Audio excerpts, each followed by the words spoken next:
This is the year 1443 AD. In the majestic but cold hall of Bleo Castle, a scene unfolds that will chill your blood. Men dressed in luxurious velvets and exotic furs, their deep voices resonating in the thick air, discuss the fate of this girl as if she were merely a commodity, a beast at a fair to be sold to the highest bidder. Her name is Margaret Bourchier, and although the noblest blood flows through her veins, she is about to learn a cruel lesson. In a world of men where daughters are considered merely exchange goods, lineage means absolutely nothing. The reeds underfoot, emitting the scent of mint and rosemary, freshly spread to hide the winter dampness seeping through the nearly 1 meter thick stone walls, bear witness to this farce. The flickering candlelight dances on the faces of lords and bishops, whose whispered conversations persistently revolve around alliances and inheritances. Their breath, small clouds in the cold air, is the only sign of life in an atmosphere soaked with interests and ambitions. Margaret, wrapped in her woolen cloak, clutches it tighter to her body. But the chill she feels does not come from the cold air. It is the cold of betrayal, powerlessness, and fate woven without her consent. Suddenly, William de la Pole, Duke of Suffolk, her guardian, extends a hand adorned with jewels catching the fire's gleam. His voice sounds with the authority of a man who has never doubted his right to decide others' fates. He pronounces the verdict. The girl has significant holdings. Her inheritance includes lands in Somerset, Devon, and Dorset. The marriage alliance will now secure these possessions for our purpose. What purpose, you ask? Margaret would also like to know, but 12-year-old girls do not interrupt powerful men. Instead, her gaze lingers on the face of John de la Pole, Suffolk's son, who is to become her husband by the end of the month. He is perhaps 14 years old, still a clumsy youth with hands too large for his wrists. He glanced at her briefly, then looked away, as if even seeing her embarrassed him. This is the beginning of a story of survival and suffering, the hidden truth in the annals of history that we invite you to uncover. If you dare to learn the uncomfortable truths of the past, do not forget to like this video and subscribe to the channel for more content that will challenge your perception of history. And please leave a comment so we know where you're watching from. It's remarkable how these ancient stories bind us through time and space, uniting curiosity about a past that refuses to be forgotten. Margaret Bourchier, born in 1443, came into a world where her very existence was a double-edged sword, both a blessing and a curse. As the only daughter and heir of John Bourchier, Duke of Somerset, she carried a claim to the English throne that would shape every breath she took. The Bourchier line, descended from John of Gaunt and his lover Catherine Swynford, was legitimized by marriage and royal decree. But the shadow of illegitimacy, like a permanent stigma, haunted their descendants forever. When Margaret was only 6 months old, her father died, leaving her one of the richest heiresses in all of England. However, in the 15th century, this wealth was not a gift, but a heavy burden. Wealthy orphans became wards of the crown, and their marriages were arranged to satisfy the political needs of those in power. The guardianship of Margaret was granted to William de la Pole, Duke of Suffolk, a man who fully understood that control over the girl's marriage meant control over her vast inheritance. The very hall where the 12-year-old Margaret now stood had witnessed countless such negotiations. The walls, built from gray limestone quarried from local hills, absorbed decades of whispers of conspiracies and shouts of demands. Tapestries depicting hunting scenes hung between the windows, their faded threads still showing lords on horseback chasing deer through painted forests. Irony was not lost on Margaret. Even at 12, she was a victim pursued by merciless hunters. Suffolk's voice continued outlining the terms of the marriage contract, as if Margaret were but a few meters away. The ceremony would take place in less than 15 days. The girl's lands would be managed by her household until she reached adulthood. What was left unsaid but understood by everyone in the room was that the agreement ensured Suffolk's family control over Margaret's vast estate for many years to come. Reeds rustled underfoot, and the men nodded in agreement.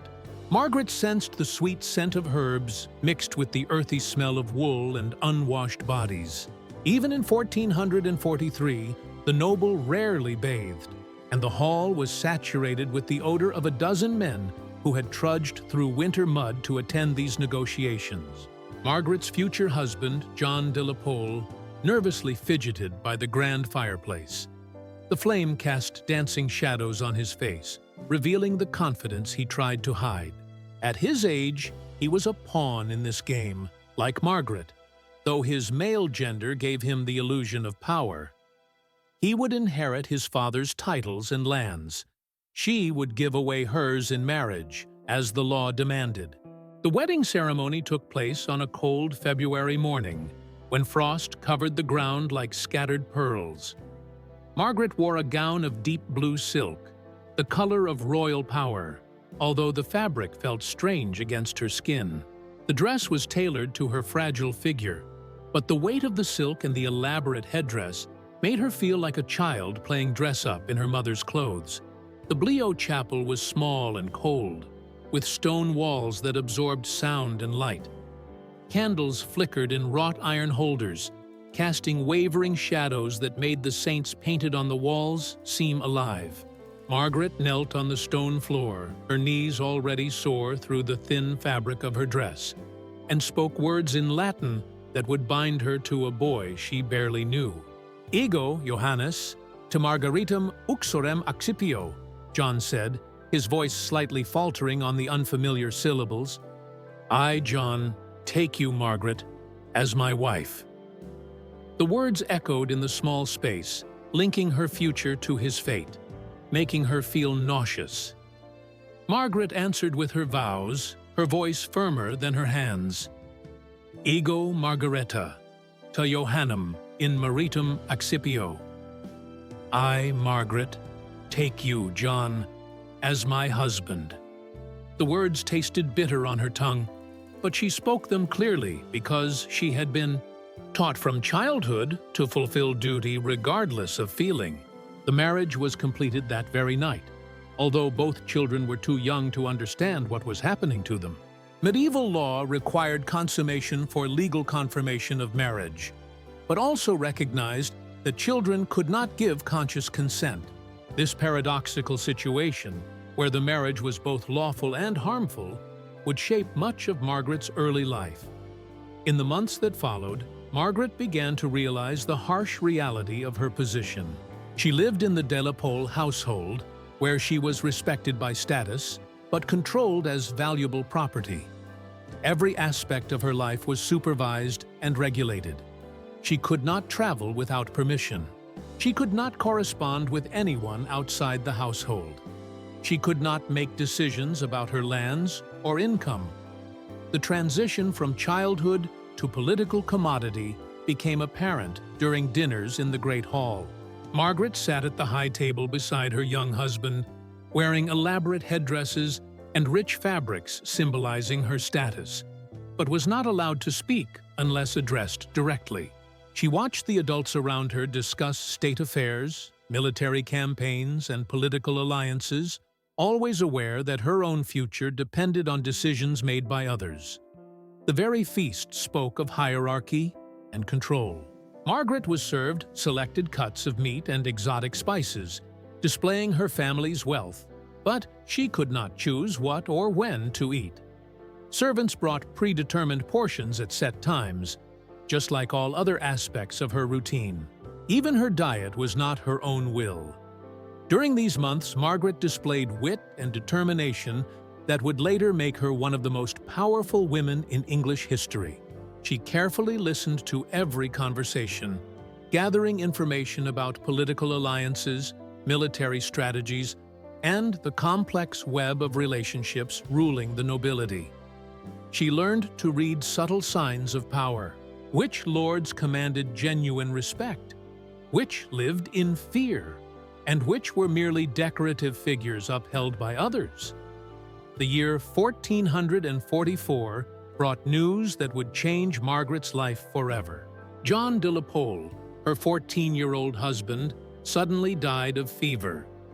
Official records provide no details about the illness, only noting that he died at the family estate in Suffolk. Margaret, now a 13-year-old widow, found herself in a position both liberating and frightening. According to English law, Margaret's marriage to John de la Pole had never been fully legally completed. They were both too young for the marriage to be recognized as valid. This technical detail meant Margaret's inheritance remained her own property and did not transfer to her deceased husband's family. She was once again among the richest heiresses of England and was again available for marriage. News of John's death reached Margaret in a way that revealed the cruelty of her situation. She was sitting in the solarium, a private room where noblewomen spent days embroidering altar cloths under the watch of their assistants. The needle in her hand made tiny, precise stitches with silk thread. Delicate work that testified to her noble status and domestic upbringing. William de la Pole entered the solarium without ceremony, his face serious and eyes sharp. "Your husband is dead," he said, his voice devoid of warmth or comfort. "The fever took him last night." Margaret's needle froze halfway through a stitch, but she did not lift her eyes from her work. She had learned that showing emotions before those in power was dangerous. It revealed weakness they could exploit. "I understand," she said quietly, and firmly continued embroidering. The thread was bright gold, the color of royalty, and each stitch reflected hours of training in skills deemed worthy of noble women. Margaret mastered these tiny, precise tasks just as she learned to carefully control her thoughts and feelings. Suffolk watched her reaction like a merchant sizing up merchandise. Margaret's composure impressed him. She showed the self-control that made her valuable for future negotiations. A girl who could hear of her husband's death and neither cry nor faint. Such a girl was trusted to behave with dignity in any political situation. "You will stay in this house until other arrangements are made," Suffolk continued, the tone clearly implying these arrangements would be made without Margaret's wishes. "Your mourning period will be observed, but will not be extended without necessity." Margaret nodded, understanding the implications. Her mourning would last only as long as Suffolk needed to negotiate her next marriage. 13 years old, married, widowed, and almost sold again to serve the political interests of men who saw her as a valuable asset, not a person. The months of widowhood gave Margaret a brief taste of relative freedom, though she remained under Suffolk's control. She spent her days studying with tutors who taught her Latin, French, and the basics of estate management. These lessons did not prepare her for independence. Women of her class were never truly independent, but only became more valuable wives for their future husbands. Margaret proved to be a brilliant student, showing quick intellect and thirst for knowledge that amazed her tutors. She mastered Latin with scholarly perfection, allowing her to read religious texts and legal documents in their original form. Her French was elegant and refined, marking her as a woman capable of participating in the international diplomacy shaping noble marriage alliances. Most importantly, she began to understand the complex financial arrangements governing her inheritance. Account books detailing Margaret's holdings revealed the true scale of her wealth. She owned thousands of productive acres, generating income ensuring enormous annual revenues. Her properties included not only farmland, but also valuable resources, quarries, forests, and river rights for mills and fishing. The total value of her inheritance made her one of the wealthiest people in England, regardless of gender. However, this wealth had a price, which Margaret began to realize.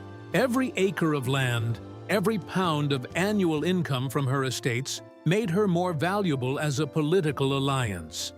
Her inheritance could not be separated from her body. To marry Margaret meant gaining control over her lands. She could not refuse marriage without losing everything she had inherited from her father.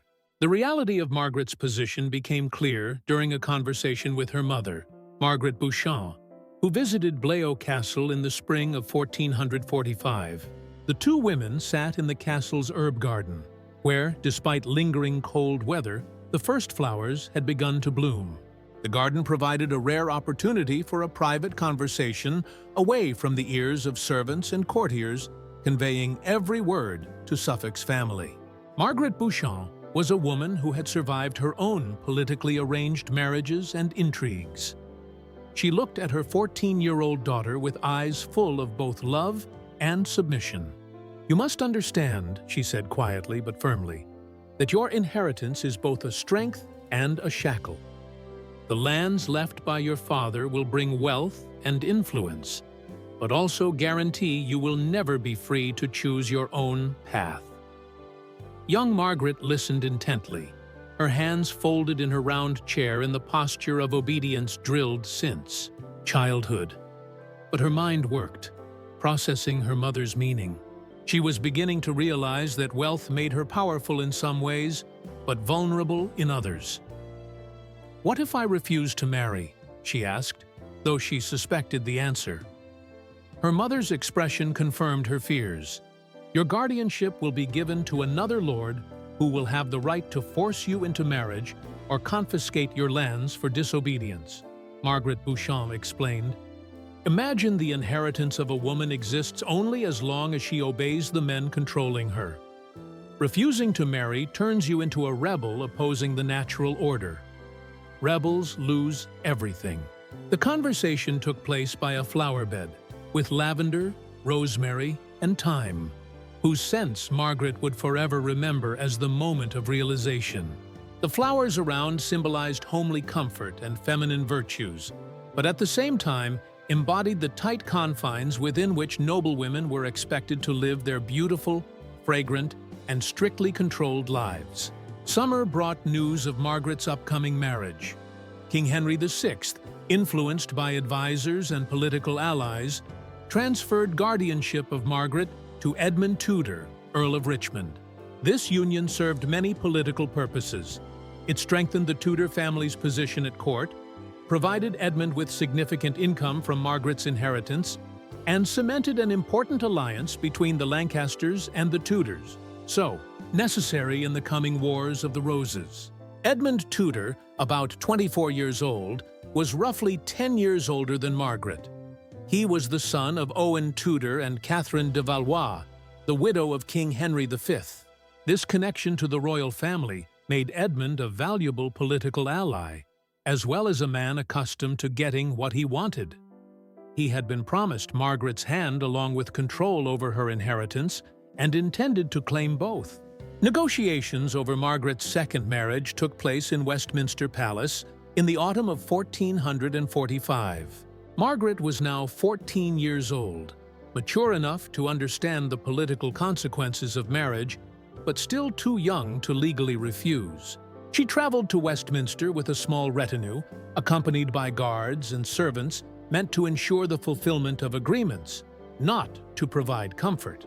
Westminster Palace in 1445 was an expanding complex of buildings serving as the royal residence and seat of government. The Great Hall, where the marriage contract negotiations were held, was one of the largest covered spaces in Europe.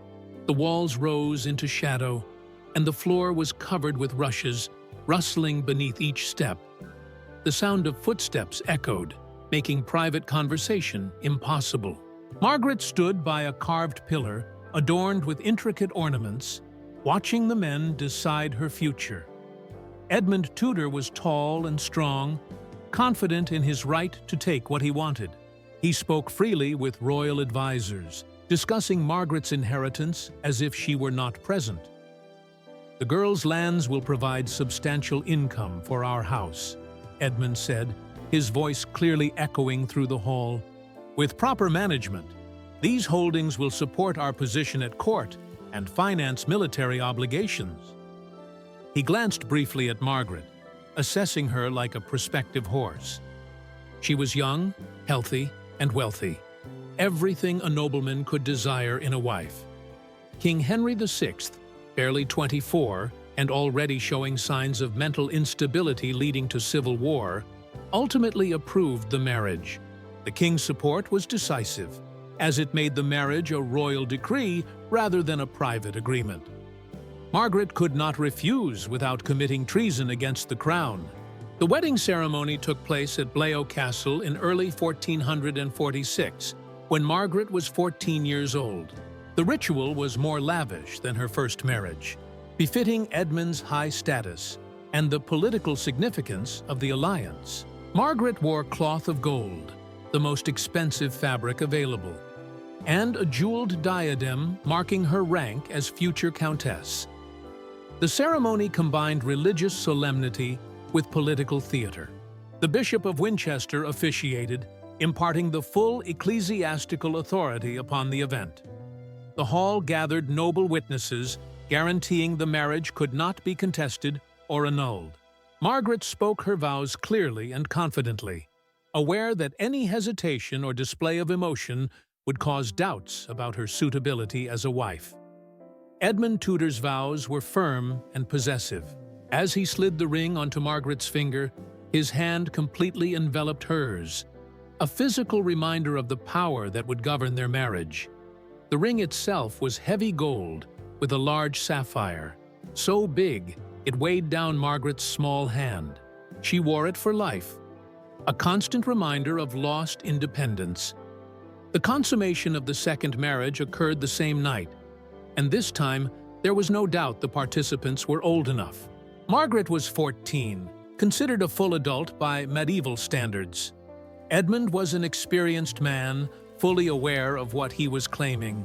The encounter was brief, harsh, and entirely focused on legally and physically establishing Edmund's authority over his new wife. Margaret's adjustment to life with Edmund Tudor reveals the harsh realities of 15th-century marriage, even for the wealthiest women. She became the Countess of Richmond, a title that gave her social standing but no real power. All decisions about her life, property, and future were made by Edmund, confident in his indisputable right to control others. The home they established at Caldecott Castle in Tengelis reflected Edmund's political ambitions and military background.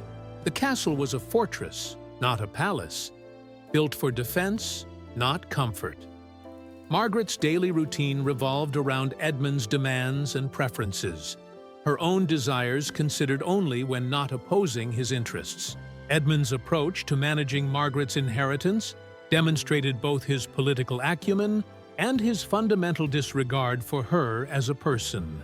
He immediately transferred management of her estates to his own men, appointing them as stewards and sheriffs.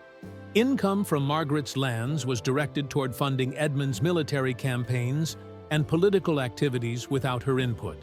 Margaret watched these changes with growing awareness of her situation. She was rich only in name, but practical power eluded her. Her inheritance supplied resources for Edmund's ambitions, yet she had neither voice nor resistance in how those resources were used. She was learning that being a noblewoman meant being valuable property, not an independent individual.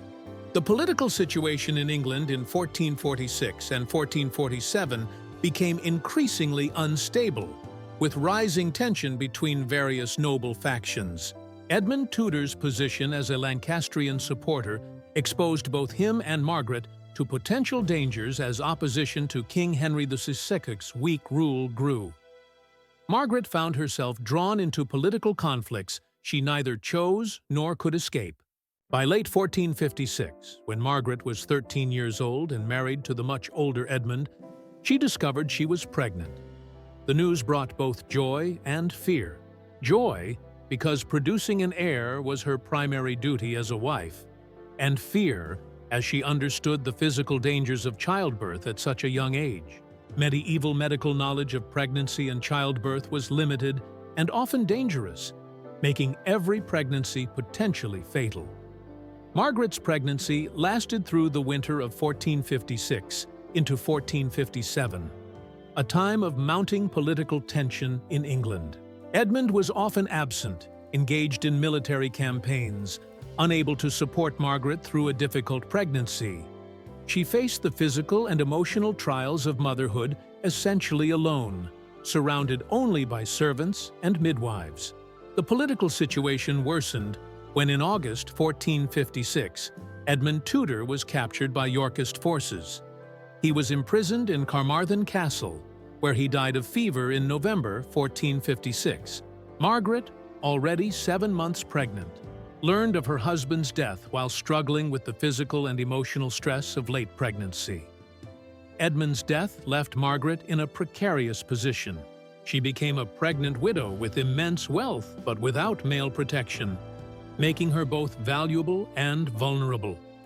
The child she carried could be a son to inherit Edmund's titles and lands, or a daughter destined to face Margaret's own fate. In any case, the child was born into a world where political violence and arranged marriages were commonplace. Margaret began labor at Pembroke Castle in Wales on January 28, 1457, at the age of 13. The birth was difficult and dangerous, as was expected for a girl of her age. Medieval births were attended by midwives whose knowledge was based on experience rather than formal medical education. Mortality rates for mothers and babies were extremely high. Labor lasted several hours, with Margaret enduring pain no 13-year-old should have to face. The midwives did their best, but their methods were limited to herbs and prayers. Margaret's fragile frame complicated delivery, with moments when both her life and the child's hung by a thread. The child survived these trials, born healthy and strong despite the circumstances. Margaret named him Henry in honor of the king, a political choice symbolizing her undying loyalty to the Lancastrian cause. The boy would grow to become Henry VI, the first king from England's Tudor dynasty. But in January 1457, he was just a newborn whose survival depended on a 13-year-old mother's ability to navigate the dangerous world of medieval politics. Margaret's recovery from childbirth was slow and difficult. Medical care for new mothers was minimal, and the trauma of giving birth at such an age left her weakened and vulnerable. She never had more children, though it is unknown if this was due to complications from Henry's birth or other factors. However, the experience of pregnancy and childbirth at 13 deeply influenced her health and worldview. Henry's first months were marked by uncertainty and danger. Margaret was a widow with a small child, surrounded by political enemies ready to eliminate them both for control of her inheritance. She was forced to find ways to protect herself and her son, maneuvering through the complex web of alliances and rivalries defining noble society. Her solution in this vulnerable position was to seek a new marriage, this time with a man capable of protecting both her and the child. She chose Sir Henry Stafford, the younger son of the Duke of Buckingham. This third marriage differed from the previous ones because Margaret played a more active role in the negotiations. Henry Stafford was about 30 years old, significantly older than Margaret, but not old enough to be her grandfather. He was an experienced soldier and courtier, familiar with the political realities of his time. Most importantly, he was willing to protect Margaret's son and respect her as Henry's mother, something not always guaranteed in 15th-century marriages. The marriage to Henry Stafford took place in 1458, when Margaret was 15 years old. The ceremony was more modest and private than the previous ones, reflecting both the political climate and Margaret's changed circumstances. She was no longer a valuable virgin exchanged for political gain, but a widow with a son, seeking protection and stability. Margaret's relationship with Henry Stafford proved to be the most stable and supportive of her marriages. Stafford treated her with genuine respect and warmth, allowing her to develop her intellectual abilities and take part in political life. Under his protection, Margaret became a political figure in her own right, not just a valuable possession. The years of marriage from 1458 to 1471 marked a period of relative stability in her personal life. Even as England plunged into the chaos of the Wars of the Roses, Margaret used this stability to hone her political skills and begin building a network of alliances that ultimately helped her son claim the throne. During this period, Margaret was deeply involved in the Lancastrian cause, leveraging her wealth and influence to support the faction she saw as the best chance for her son's future. She cultivated relations with other noble families, provided financial backing to military campaigns, and learned how power really worked in medieval England. Margaret's political education was comprehensive and practical. She learned to read the subtle signs of shifting alliances, understand economic factors influencing political decisions, and discern the personal motives driving public actions. Most importantly, she learned to use her wealth and status to affect events rather than just react to them. Henry Stafford's death in 1471 marked the end of Margaret's most stable marriage and the beginning of her rise as one of England's most powerful women. She was 28 years old, experienced in politics and court life, and determined to secure her son's future despite all obstacles. Margaret's fourth and final marriage was to Thomas Stanley, Earl of Derby, a man whose politically flexible approach and survival instincts matched her own. Stanley was a powerful nobleman who managed to maintain his position through numerous regime changes, making him an ideal partner for Margaret's political ambitions. Their marriage, contracted in 1472, was a union based on mutual respect and shared political goals. Under Stanley's protection, Margaret began to participate more openly as a political figure, maintaining correspondence with noble families, providing financial support to favorable causes, and positioning herself as a potential maker of kings' destinies. Her son Henry was still in exile, but Margaret laid the groundwork for his eventual return to England. The 1470s and 1480s became a period of intense political activity for Margaret.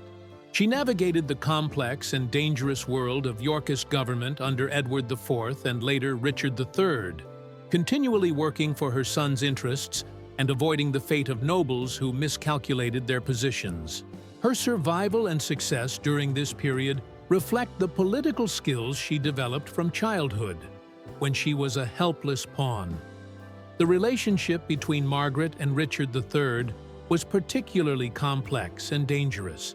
When Richard ascended the throne on the 18th of June in the year 1483, Margaret had to decide whether to accept the new regime or risk everything to support her son's claims.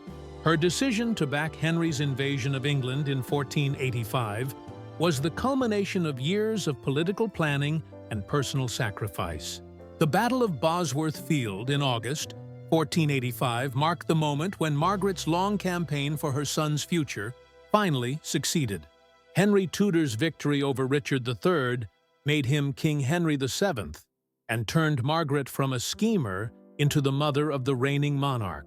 She was 52 years old and had reached a level of power and influence she could never have dreamed of when marrying at the age of 12.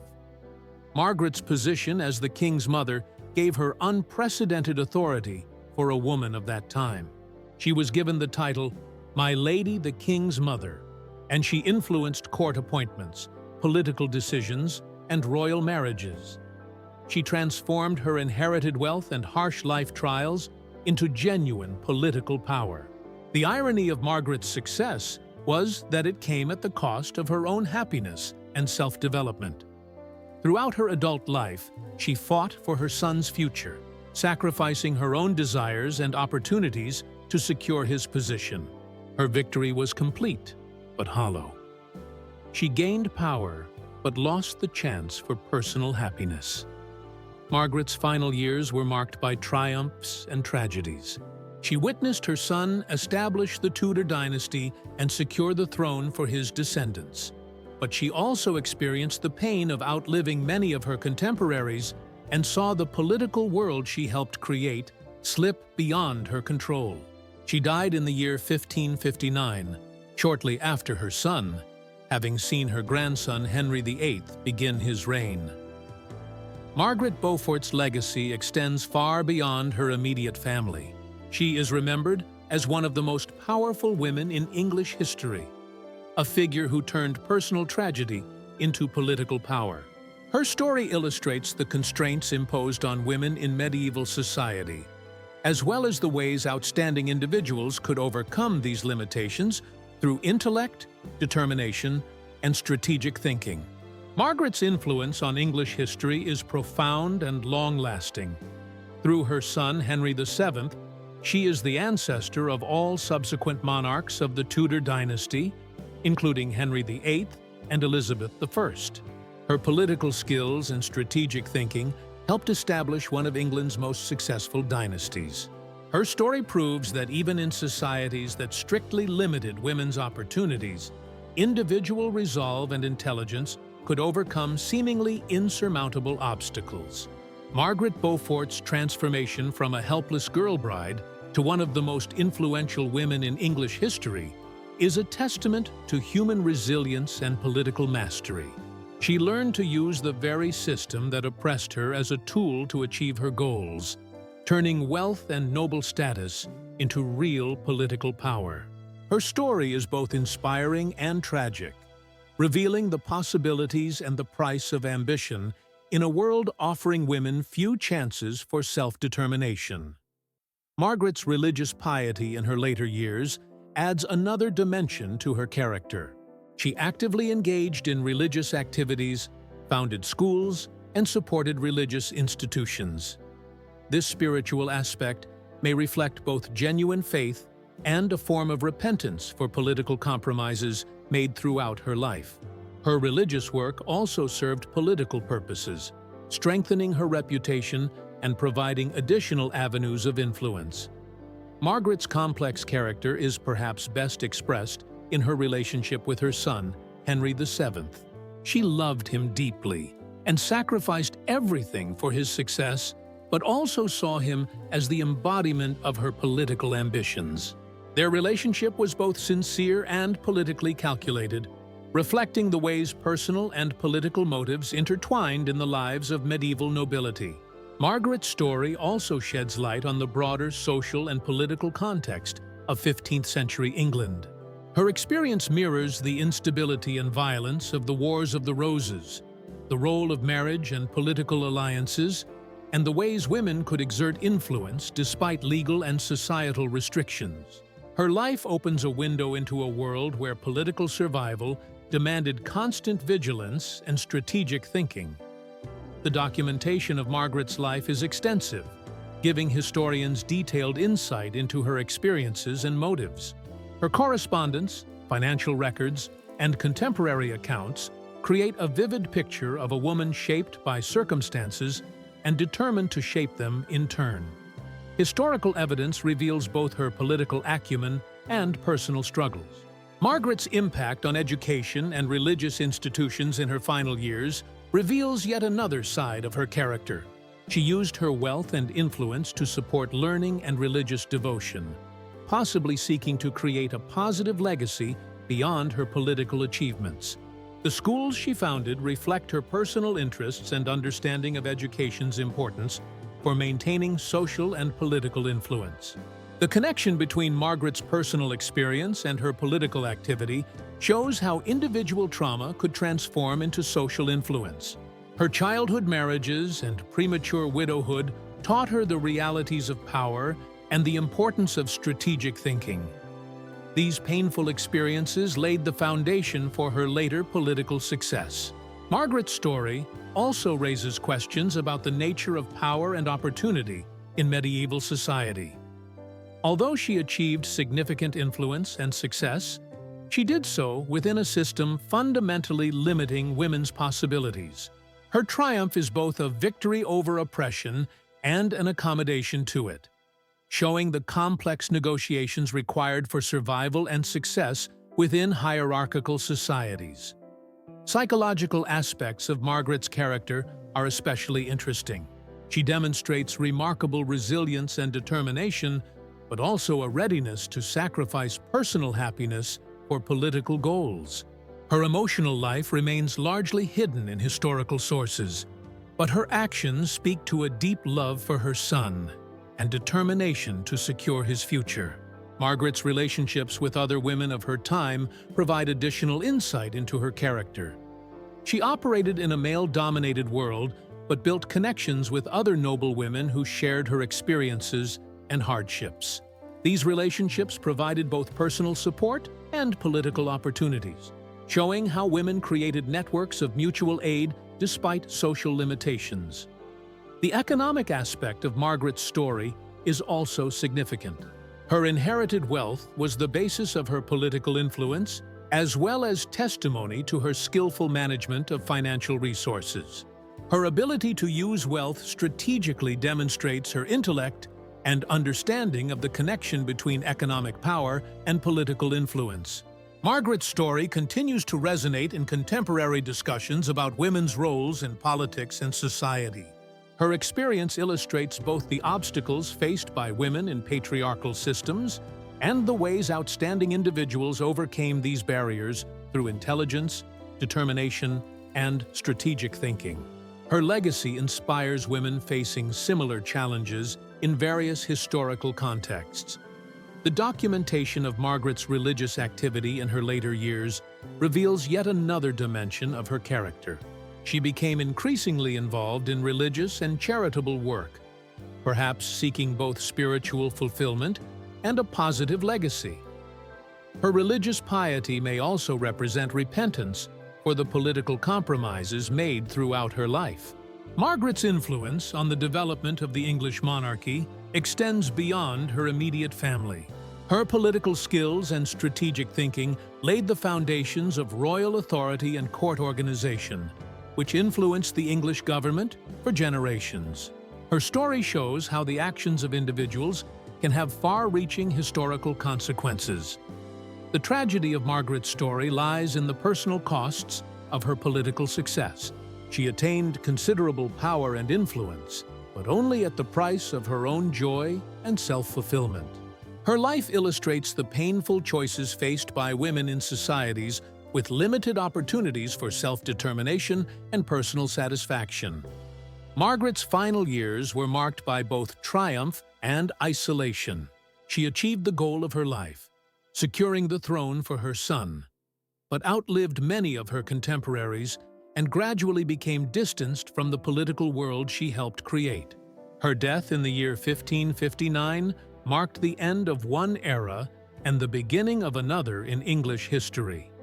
Margaret Beaufort's legacy serves as a reminder of the complex relationship between individual initiative and social constraints.